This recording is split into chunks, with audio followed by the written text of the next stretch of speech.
The universe was vast and unforgiving, a canvas of burning stars and endless void, but for centuries humankind had managed to carve out its fragile place among the constellations.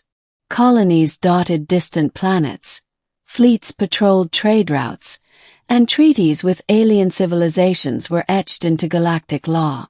Yet, despite this veneer of order, whispers spread of a species too ancient, too powerful, and too alien for peace. They were called the Zytherians, and at their center was the one known as the Alien Queen. No one dared touch her. The Queen was not a monarch in the human sense. She was a living nexus of her species, part sovereign, part god, and part biological network that bound her people into one consciousness. To approach her unbidden was to trespass into something sacred. To lay hands upon her was considered a death sentence. The Zytherians revered her as a vessel of infinite memory and evolution. Even those who had made fleeting alliances with her kind swore they would rather burn their ships than risk the Queen's wrath. Yet, in the annals of human history there would come a time when one man did. The beginning. Commander Elias Rourke had never intended to become a legend.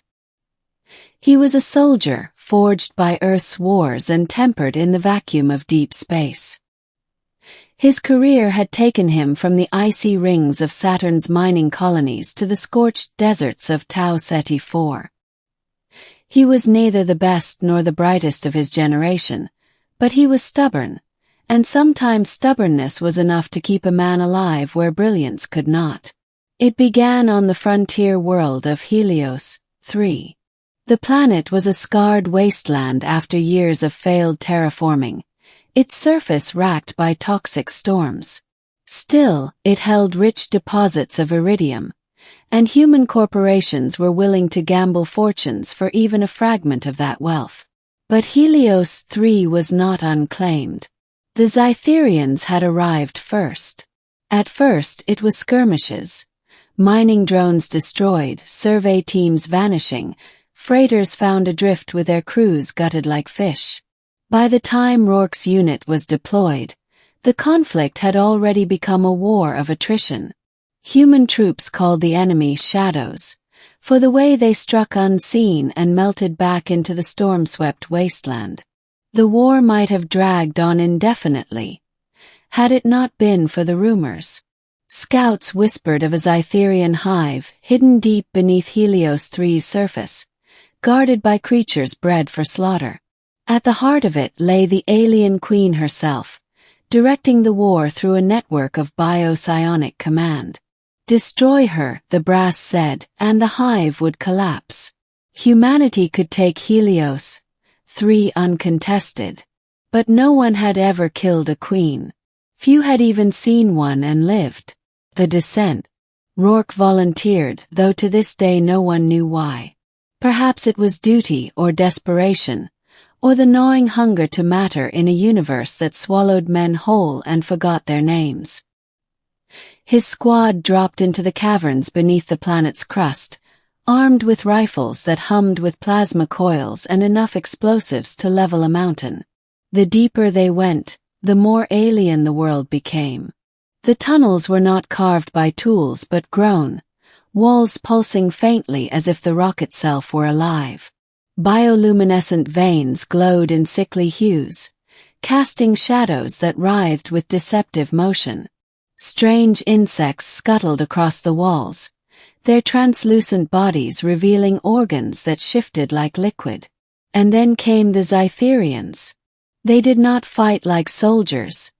They fought like extensions of a single body. Their movements were seamless, coordinated, as if directed by a single thought. The squad fought valiantly, plasma fire cutting down shadowed forms, but one by one Rourke's men fell. When the last of his comrades lay broken on the cavern floor, Rourke pressed forward alone. The air grew thicker with every step, heavy with a musk that seeped into his lungs. Ahead, a great chamber opened, and in its center she waited. Queen. The alien queen was not beautiful by any human measure.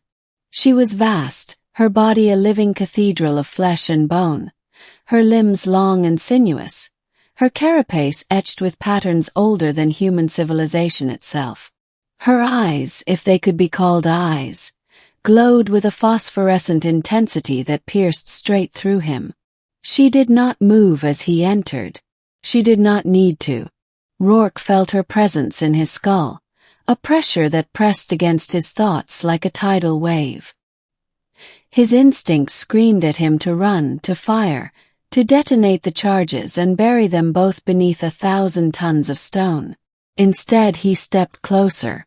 The Queen's gaze bored into him. She spoke, not with words but with impressions. Hunger, sorrow, memory, eternity. Rourke staggered under the weight of it, his rifle slipping from his hands. He had expected a monster. What he found was something infinitely more complex. Images flooded his mind. The birth of stars, the death of empires, the endless cycle of creation and consumption. He saw the Cytherians as they saw themselves. Not conquerors but caretakers of a balance older than humanity itself. To them, humans were not enemies but intruders disrupting an ancient order. And then came the revelation. The Queen was dying. Her vast body, though formidable, was decaying from within. Every order she gave cost her fragments of her essence. She was holding her hive together through sheer will, even as time eroded her strength. No one dared touch her, for her body was sacred, her essence untouchable. But as Rourke gazed upon her, he felt an impulse that defied every instinct, every law, every fear. He reached out. Touch. His hand brushed the Queen's carapace. It was warm, impossibly warm, alive with a pulse like a heartbeat magnified 1,000-fold. For a moment everything was still. Then the connection deepened. Rourke's consciousness was pulled into hers. He felt himself unravel, his identity dissolving into a vast sea of memory. He was Elias Rourke, and he was also every warrior, every mother, every child the Cytherians had ever known. He felt their triumphs and their losses, their hunger and their devotion. He saw the universe as they did, a fragile equilibrium, where every species was a note in an infinite symphony. The Queen studied him as he studied her. And in that communion, she understood something her kind never had. Humanity's resilience, its reckless hope, its refusal to bow before the impossible. When he finally withdrew his hand, Rourke collapsed to his knees, gasping. The Queen loomed over him, her immense shadow swallowing his fragile human frame. Yet she did not strike. Instead, she lowered her vast head, a gesture that needed no translation. Respect. The aftermath.